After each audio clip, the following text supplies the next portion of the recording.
Hello everyone, welcome to Raj academy. तो बच्चों, ये पार्ट नंबर 2 है बाल मनोविज्ञान का। जो प्रीवियस ईयर के जितने भी क्वेश्चंस एग्जाम में आज तक आए हैं उनका है ये 2019 से पहले का।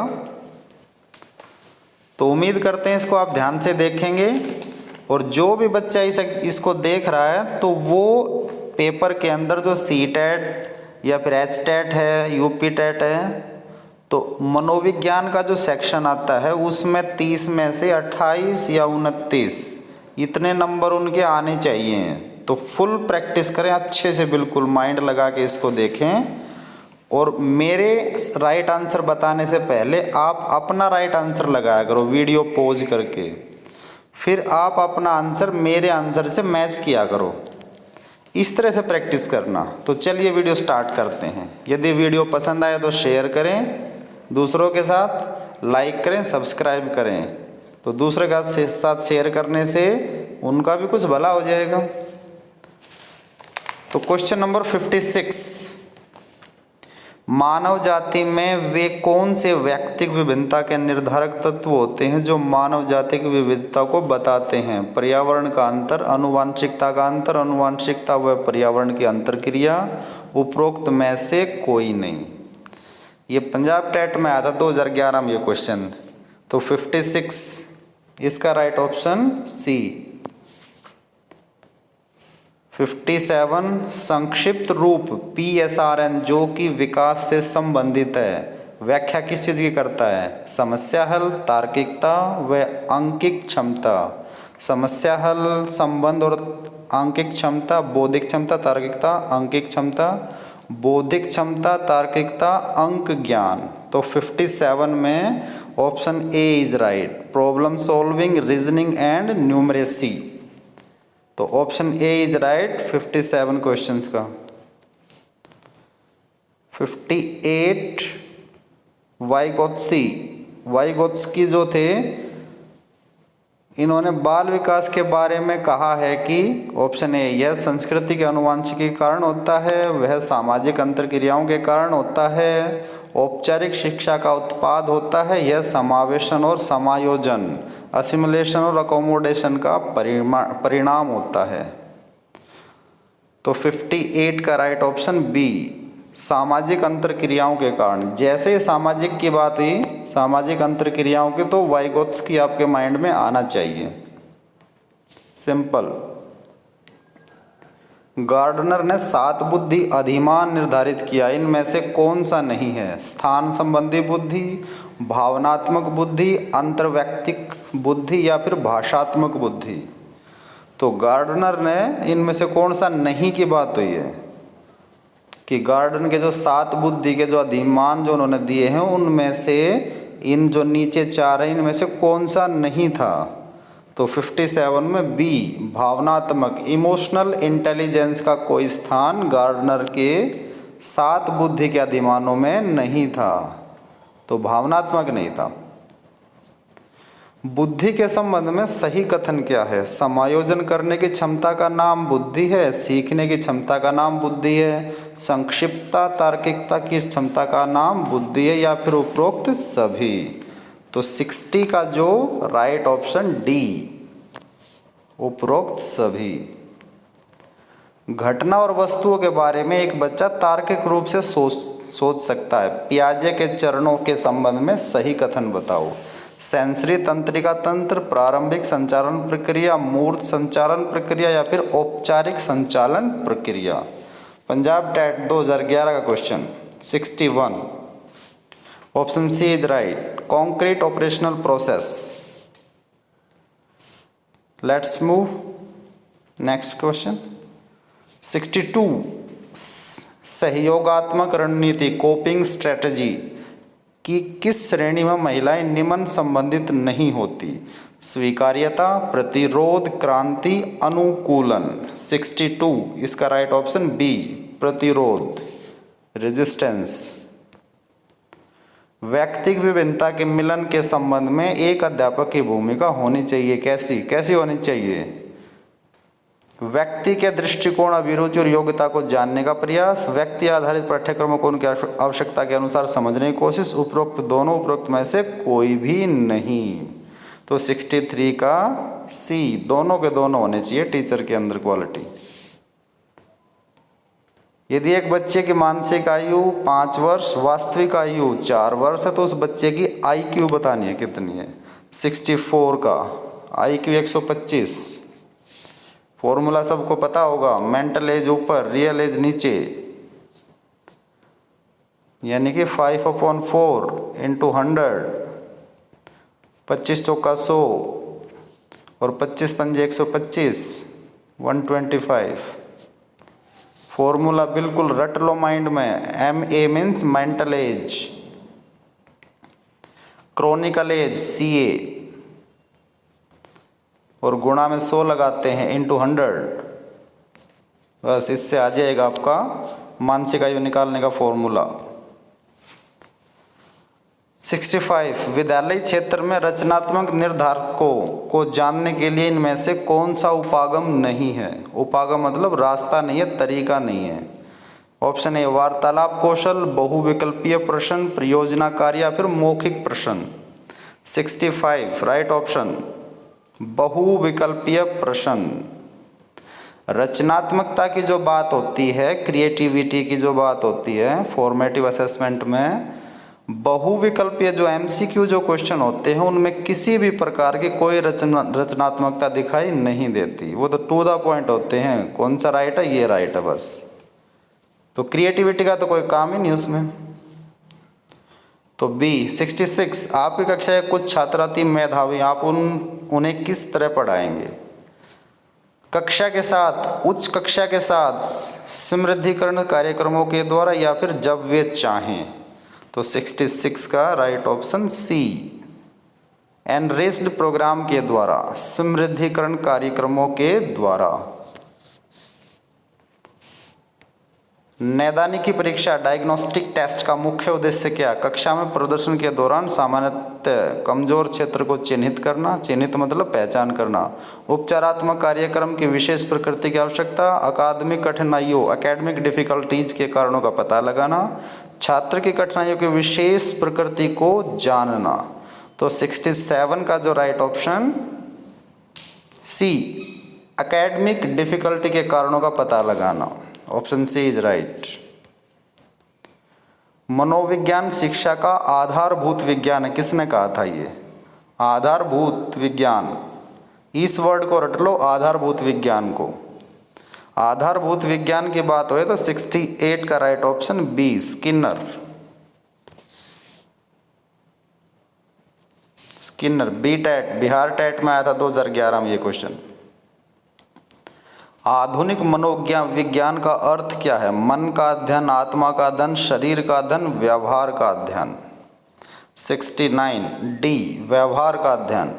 जब आपके सामने 4 ऑप्शन आते हैं किसी भी क्वेश्चन के, तो उनमें जो सबसे बेस्ट हो उसको निकालने का प्रयास करें, लेकिन उसके साथ में हमारे अंदर ये भी होना चाहिए कि कौन सा नहीं है, एलिमिनेट करने का भी हमारे अंदर हुनर होना चाहिए क्वेश्चन का जो ऑप्शन है। क्योंकि मान लो 4 में से हमने एक एलिमिनेट कर दिया तो उसके बाद हमारे पास 4 नहीं बचे, 3 बचे, उन 3 में से एक बताना फिर हमें।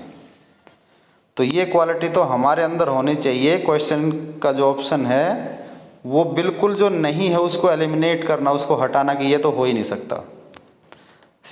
अगला 70 हिंदी अक्षरों को बालक किस आयु में पहचानने लगते हैं। 3 वर्ष की आयु में, 4 वर्ष, 5 या फिर 6। 70 का राइट ऑप्शन C 5 वर्ष की आयु में ऐसा माना जाता है। लेकिन 5 वर्ष से पहले ही बहुत सारे बच्चे ऐसे हैं जो पहचान लेते हैं, क्योंकि 4 वर्ष का बच्चा भी मैंने जो है ना हिंदी पढ़ते देखा है। बुद्धिलब्धि मापन के जन्मदाता कौन है। IQ जो टेस्ट होता है वो उसके जन्मदाता कौन है। 71 टर्मन।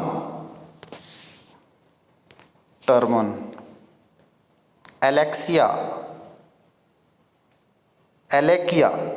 क्या होता है। एलेकिया पढ़ने की एक क्षमता, लिखने की एक क्षमता, सीखने की क्षमता, सुनने की एक क्षमता।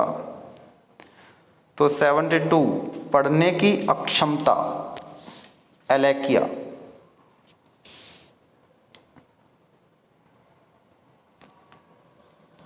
शिक्षा मनोविज्ञान की उत्पत्ति का वर्ष कौन सा माना जाता है? 1947, 1920, 1940 या फिर 1900? 1947, 1920, 1940, 1973। Option D is right, 1900। प्रमापीकृत परीक्षण क्यों कराए जाते हैं? रीजन क्या है इस चीज़ का? मंदबुद्धि बालकों की पहचान के लिए, प्रतिभाशाली बालकों की पहचान के लिए, पिछड़े बालकों की पहचान के लिए, बहरे बालकों की पहचान के लिए। 74 का राइट ऑप्शन बी, प्रतिभाशाली बच्चों की पहचान के लिए।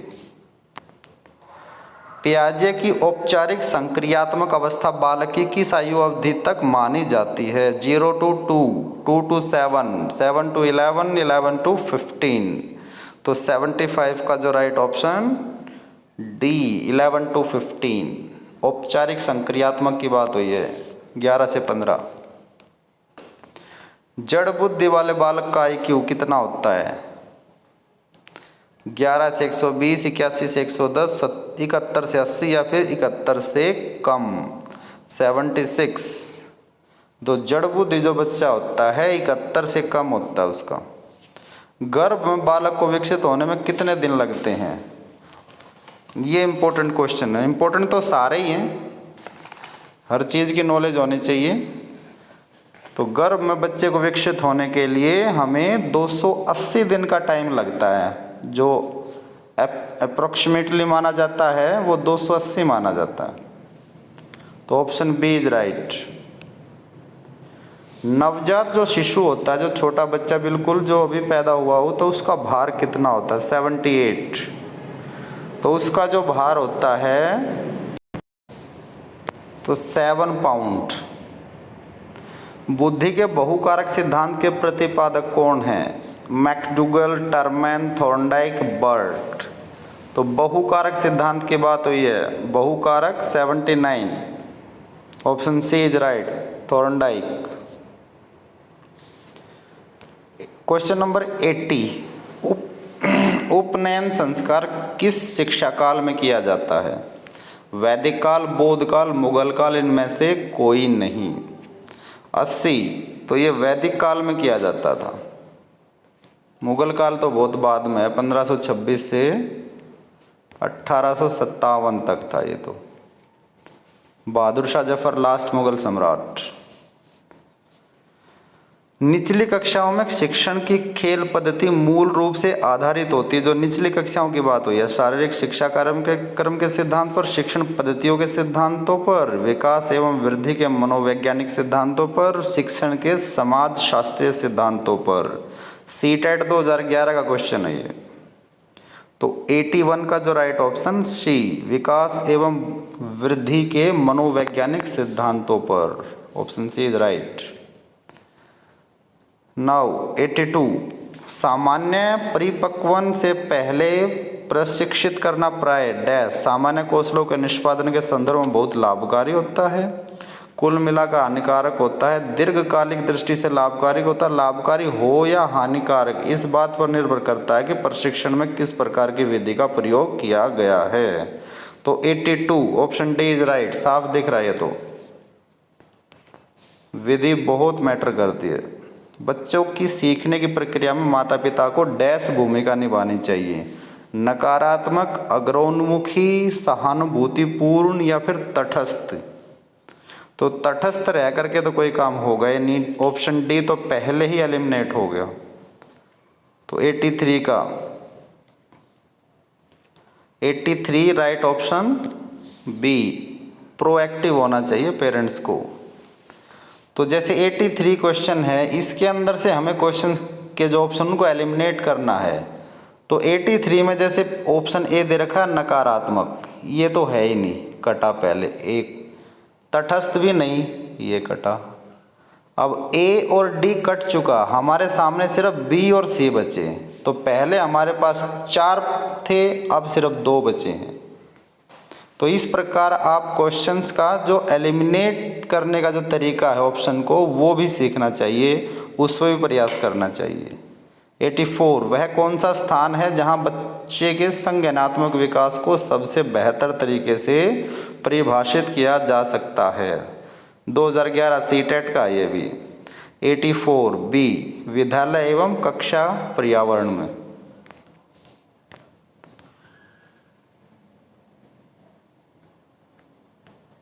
पृथक पृथक, पृथक का मतलब होता है अलग अलग।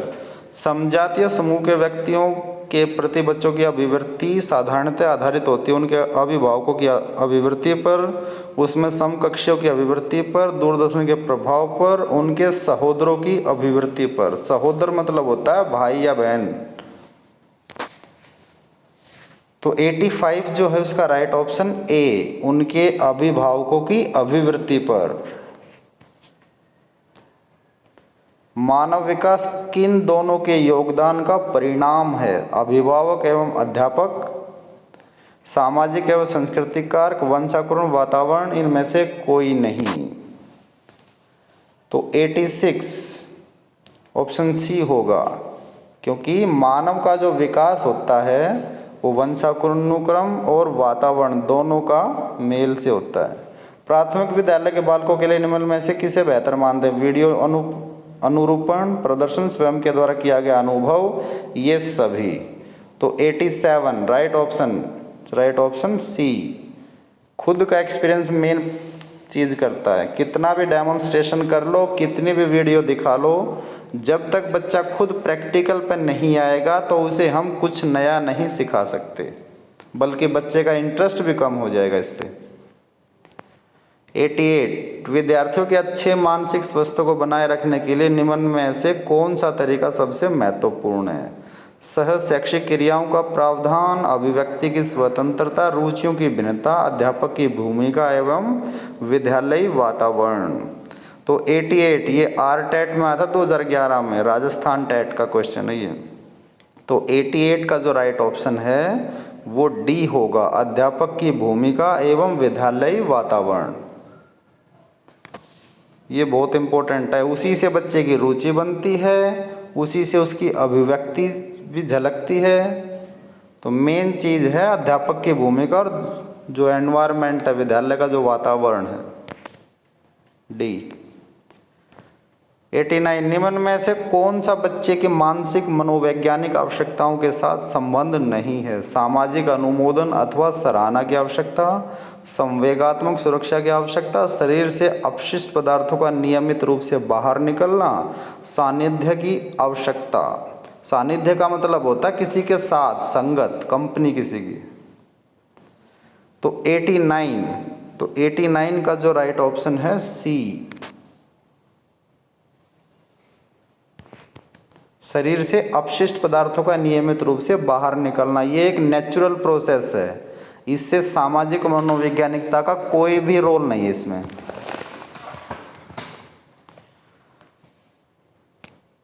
विद्यार्थियों को विद्यालय में खेलना क्यों उचित है? उन्हें शारीरिक रूप से सशक्त बनाएगा, यह शिक्षकों के साथ काम आसान करेगा, यह समय बिताने में सहायक होगा, यह सहयोग एवं शारीरिक संतुलन का विकास करेगा। यूपी टेट 2011 का क्वेश्चन 90 का राइट ऑप्शन इज डी। जिस प्रक्रिया में व्यक्ति दूसरों के व्यवहार को देखकर सीखता है, न कि प्रत्यक्ष अनुभव से, उसको क्या कहा जाता है? सामाजिक अधिगम, अनुबंधन, प्रायोगिक अधिगम या फिर आकस्मिक अधिगम। राजस्थान टेट का क्वेश्चन है 91, तो उसको कहते हैं सामाजिक अधिगम। निम्न में से कौन सा बुद्धिमान बच्चे का लक्षण नहीं है? वह जो लंबे निबंधों को जल्दी जल्दी रट लेता है। रटने वाला बच्चा तो नहीं, वह जो प्रभावपूर्ण एवं उचित तरीके से संप्रेषण करने की क्षमता रखता है। संप्रेषण मतलब कम्युनिकेट। वह जो मूर्त रूप से सोचता रहता है, वह जो नए परिवेश में स्वयं को समायोजित कर लेता है। तो 92 का ऑप्शन ए। रटने वाला तो कोई भी नहीं है, रट्टा तो है ही नहीं स्टडी में कहीं भी।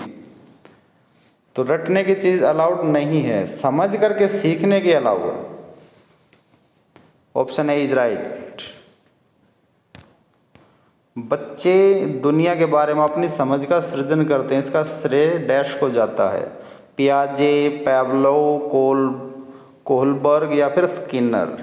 तो 93 का ऑप्शन ए पियाजे के अनुसार है कि बच्चे दुनिया के बारे में अपनी समझ का सृजन करते हैं।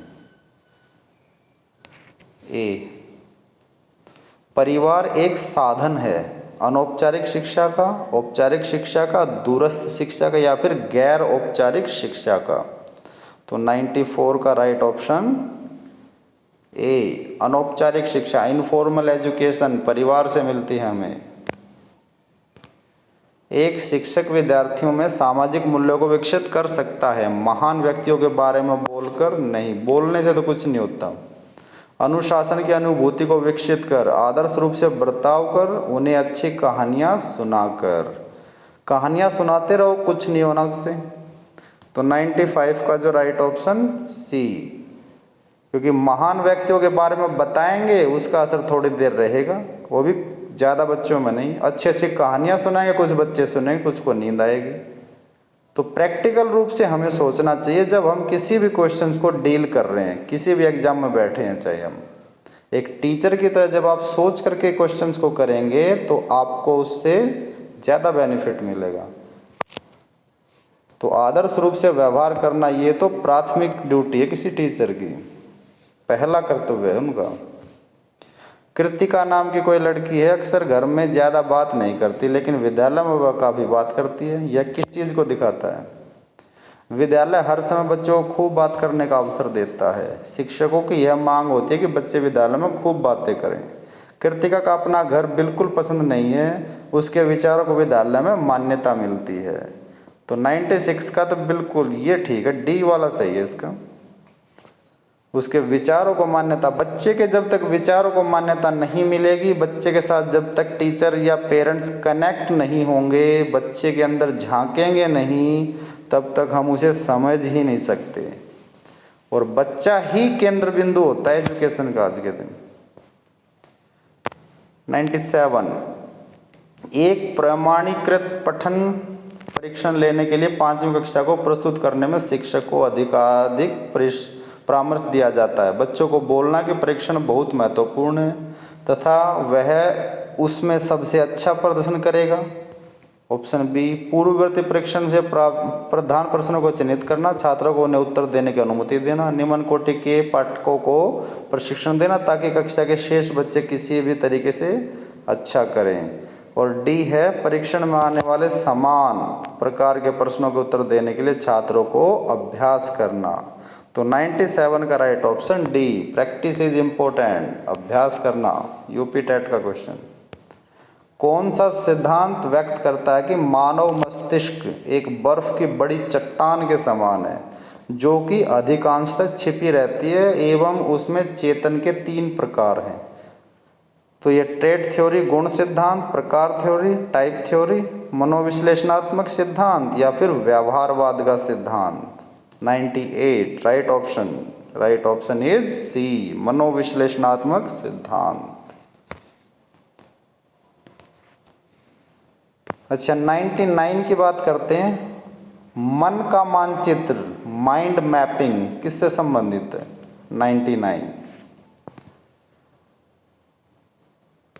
बोध बढ़ाने की तकनीक से? नहीं, ये तो नहीं। साहसिक कार्यों की क्रिया योजना से? ये भी नहीं, क्योंकि मन के मानचित्र की बात है ना। मन का चित्र बनाने से, मन का क्या चित्र बनाएंगे?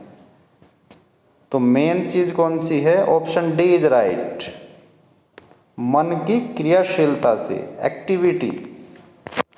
एजुकेशन एक्टिविटी आधारित है। 100, डैश को एक अभिप्रेरित शिक्षण का संकेतक माना जाता है। कक्षा में, तो 100 का कक्षा में अधिकतम उपस्थिति, ये तो जबरदस्ती भी हो सकती है, ये इसका राइट नहीं है। अधिक से अधिक उपस्थिति जो है ना, वो तो डरा धमका के भी हो सकती है, ये तो हो नहीं सकता इसका। शिक्षक द्वारा किया गया उपचारात्मक कार्य है, ये कुछ हद तक हो सकता है, लेकिन इस क्वेश्चन के हिसाब से बाकी देखते विद्यार्थियों द्वारा प्रश्न पूछना ये भी हो सकता है। कक्षा में एकदम खामोशी, डैश को एक अभिप्रेरित शिक्षण का संकेतक माना जाता है। तो अभिप्रेरित, कक्षा में खामोशी है तो ये अभिप्रेरित का बिल्कुल गुण नहीं है। ए और डी तो बिल्कुल खत्म। अब ये बी और सी बचा है, तो बी और सी में से जो ज़्यादा है वो है सी। तो पॉजिटिव रह के हमें सोचना चाहिए 100 का राइट ऑप्शन सी। तो जैसे आप क्वेश्चंस को डील करते हैं तो एक टीचर के समान सोचा करो, बच्चे के समान नहीं, टीचर के समान सोचो। तो उम्मीद करते हैं वीडियो पर आपको पसंद आई होगी, क्वेश्चंस काफ़ी हद तक आपके माइंड में क्लियर हुए होंगे। तो यदि वीडियो पसंद आए तो दूसरों के साथ शेयर करें, सब्सक्राइब करें और लाइक करें। Thanks for watching, have a nice day.